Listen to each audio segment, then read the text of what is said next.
Before COVID, I, 39 female, used to think I was the best example of a working mother who could handle everything, and that my husband, 37 male, K, was just a slightly better version of your stereotypical man-child husband who spends more time on games than with me or our kids. 11-year-old daughter and 7-year-old son. I work in corporate law while he works in the pharmaceutical industry, so when all this started, I was trapped at home, and he was still working since it is more his field. I still maintained my usual schedule as I would at work, and my commute time was used to check up on kids and make sure they ate lunch and were attending classes. I did notice Kay's efforts with the kids as he took care of homework while he played his video games and did one of his only 2 chores, which was cooking. Little did I know how taxing cooking 3 meals for 4 could be. We were very rarely intimate, and only when I initiated, and even then, sometimes he would just say he was tired. When we were intimate, I would end up doing all the work or just get turned off by his lack of enthusiasm and effort. I honestly contemplated leaving him or just starting an affair multiple times. I was exhausted and felt like the only one putting any effort into our family and relationship.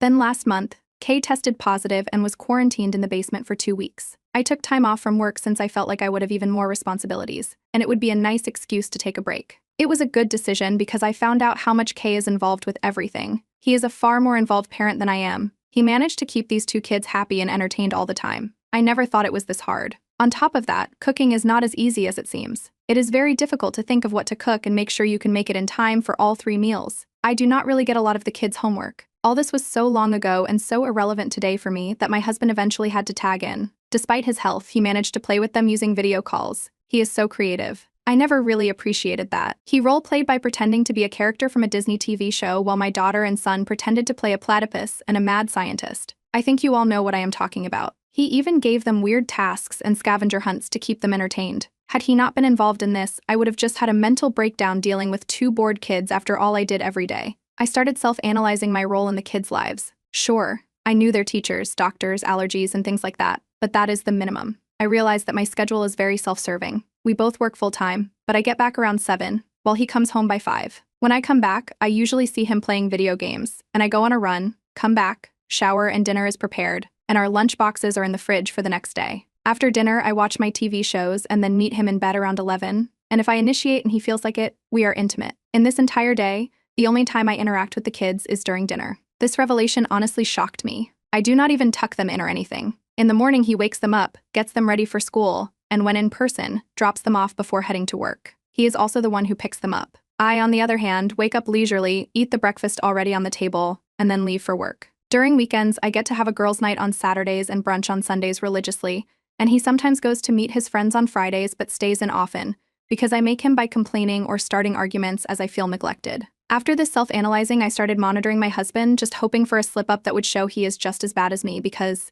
honestly, I could not take the fact that I was so hands-off. He is constantly playing and hanging with the kids. The hour of video games that I felt was so selfish of him is literally the only hour in the day that he gets to himself. When I am watching my TV shows, he is still playing with them. Sometimes they play Minecraft. Sometimes they play with action figures and dolls. He is so engrossed in it that it is like he is one of the kids. He does all of this while sitting on the ground next to me with them. All the times I felt like he does not show me affection, he constantly rubs my calf or lays his head against my knees as I sit on the couch, so focused on these dumb reality TV shows to notice. No wonder he is always so exhausted by the end of the day. Last weekend, I decided to stay home rather than go out, and I saw them play with their homemade snakes and ladders game on Saturday night. On Sunday, after breakfast, they brought out a huge box of junk, which they then used to make their own command center for their spaceship and role-played for the next 2 hours. I never knew they made these things. I felt so left out and awkward because I wanted to get involved like Kay but just did not see any place for myself. I do not think they will ever be as engaged with me as they are with him. I can only wonder how he is coping with all of this on his own silently. I bet he is enjoying himself, but it seems so taxing. I feel so jealous of him and angry with myself. I have been blaming him this entire time while he has been the primary caretaker for the kids while I lived an almost child-free lifestyle. How do I get better at this? They seem so content with themselves. I have been wondering, do they even need me? I feel like if I do not do something now, I will lose my family. How much more can he sacrifice? I have already lost years with all 3 of them. Update 1.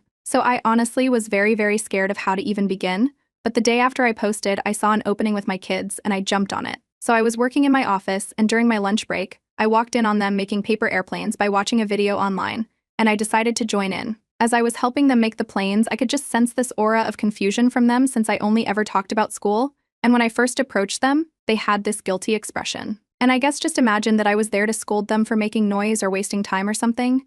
This broke my heart that my kids saw me in such a negative light. I always thought I would be the fun parent who hangs out with kids and stuff, but I can clearly see I am nowhere near that image I had. I do not even think I can call myself a parent, honestly, at least not yet. So we spent the afternoon making and racing paper planes, and this gave me the idea of doing origami with them. I used to love origami in college, so I ordered a stack of origami paper when I returned to work. The rest of the day was still the same with me working, my husband coming home, and after playing games, making dinner, and I went for my run. After dinner, I was still unsure how to approach my husband, and we just continued our routine. At bedtime, I told my husband to relax and that I would take them to bed and tuck them in. My daughter was surprisingly very happy with this, but my son insisted that only his father could tuck him in, so we took one child each. This did hurt my feelings, but I guess I should not expect them to take me back, seeing as I have been absent emotionally for so long. While tucking her in, she did tell me how much fun it was making paper airplanes and quietly asked if we could do it again tomorrow. I quite enthusiastically said yes and stayed there until she fell asleep. When I came out, my husband was already in our bed on his phone. He looked exhausted. We did not talk much and I just got changed and climbed in. Usually I am finishing my shows, but I came in early. I was expecting a reaction from him, but he did not say anything. I was about to bring up everything from my last post but chickened out and just went to sleep instead.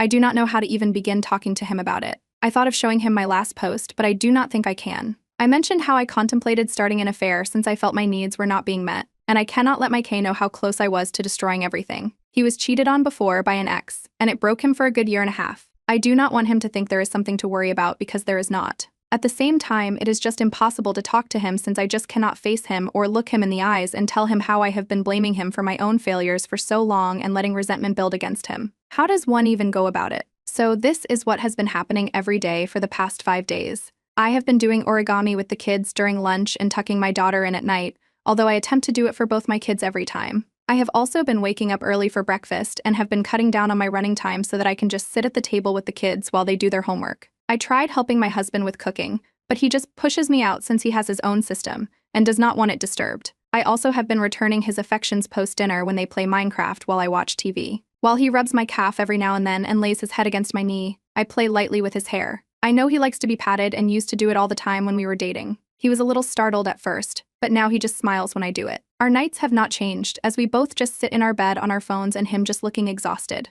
I know I cannot make any meaningful change until I talk to him, but it is just so hard. I just do not know what to do. I mean, I know what to do, but just cannot do it because it seems so scary.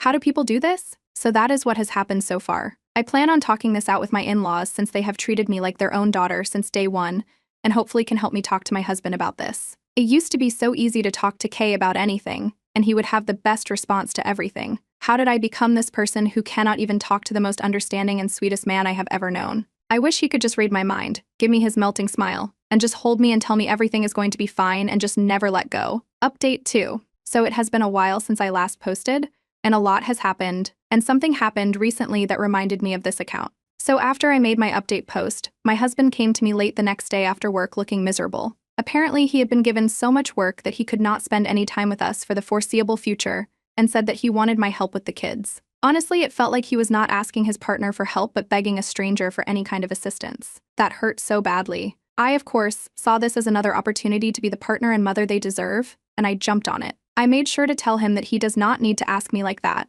and that they are my kids as well, and that he is my husband, and I will do whatever I can to help and support him. After I said that, the expression of pure relief and delight will forever be imprinted in my memory. How bad must I have been for him to find such joy in me just doing my bare minimum duty? So, for the few weeks I became the primary caretaker of the kids, he still helped with homework while I could not help at all. I tried taking it over for a few days, but it took 3 times as long for us to finish it since I had to look things up for my daughter, and we ended up staying past the kids' bedtime. So instead, I decided on making dinner, but my husband intervened and ordered takeout. Apparently, the reason my husband has cooked our entire relationship is that I am a terrible cook, and he did not want me to know. What does he even see in me? I cannot cook, cannot help with homework, cannot be an involved mother or partner. At that point, I felt so defeated that I am sure I physically expressed it because he just gave me a back hug, smiled, and said that he loved me. I did not let this stop me, and I decided if I could not help out in these ways, there are other things I can do. I decided to make sure that I know everything about my kids and help them or even entertain them in any way I can.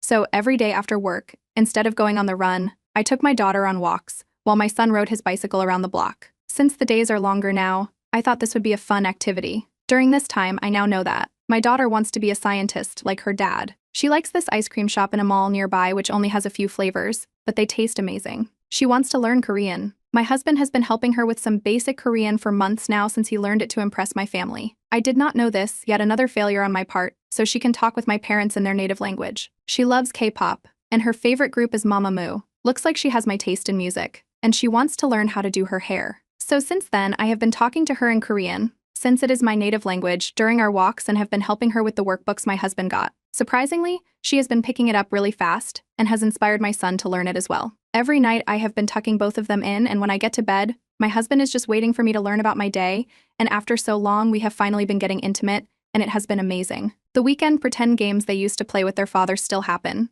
but he has asked me to sub in a few times so he can work. Well, I have to say my kids are incredible at making up scenarios and then just improvising as it goes. Clearly, they learned it from my husband. Despite all his good qualities, I know for a fact he is an incredible tail spinner and can lie through his teeth, and you would never find out or even suspect him. It honestly used to terrify me when I first saw him do it, but he has been nothing but honest with me our entire relationship since he does not like it when he lies. So during these games, I still feel like the odd one out, but my kids do not pick up on that. Sure, I am not as great as their father, but I think at this point I can hold my own. I have tried doing their improvising thing or coming up with scenarios, and although they love it, I can tell you, I say some of the most cringe-worthy, cheesy lines and ideas you have ever heard, and I can audibly hear my husband hold back his laughter when he hears them. This brings us to yesterday morning. My daughter wanted to play Mario Kart with my husband, but he said he was a bit busy but could watch and asked her to ask me. I have never played this game, but said yes. Suddenly, I could see in my husband's eyes the gears in his head start turning. He said that we should play after lunch. Post-lunch, he came out with this cardboard box with slits in it and empty soda cans attached to the back. So here are the rules. We are supposed to drive the car like an actual car. If we move forward, then we have to press the accelerator. If we drift, we have to press the brakes. We used the switch steering wheel things to play. My son was to see our feet and the game to make sure the rules were followed. If you fail, then you get a 3-second penalty each time. It was so much fun that we played for hours, but let me tell you, this was the hardest thing ever, and I could honestly say we both hated him and my son for making us play like this. It was so hard, but it was worth it because afterward, my daughter asked if we could play like this every weekend, and let me tell you, that made me feel like I had just accomplished something amazing. Despite it, I could just feel the hesitance and desperation behind that request. She still had her guard up. I do not really blame her. I have been a terrible mom. After we put the kids to sleep, my husband confessed something to me. After I wrote my last update, I forgot to log out, and my husband, who is an avid Reddit user, found the account and read through everything. These past few weeks, he has been testing to see if I would actually do something with these epiphanies I have had, or if I am just going to revert back or quit halfway. He never had that additional work. He has just been playing games on his laptop while monitoring my actions to see if I really meant everything I said in my previous posts. He said he is willing to work towards fixing things and that he loves me, but he does not completely trust me either. He said he has been alone in this relationship for quite a while, and these weeks of having an actual active partner have been more liberating than he thought they would. He made it clear that although he was content with the way things used to be up to a point, he was considering separating since everything just felt like a burden. He was putting on an act every time he entered the house, always smiling, laughing, and entertaining everyone and their needs. He wants to get counseling to fix this because he has made it clear that if he ever feels like things are going back to the way they used to be, he is going to leave because after experiencing everything these past few weeks, he refuses to go back to it. So I guess I barely made it in time. This is literally my last opportunity to fix my relationships. I am glad I got my head out of my own mistakes in time, because I may have lost this amazing man forever. I know for a fact that if he had asked for a divorce a few months ago, I would have laughed in his face, run there myself, and made a huge spectacle about it because I was so far up my own mistakes I would have entered them twice. Thank you everyone for listening to me and advising me. I even welcome the criticism because I deserve so much worse than that. I hope I can fix this because if he leaves me, there would be no one but myself to blame for this.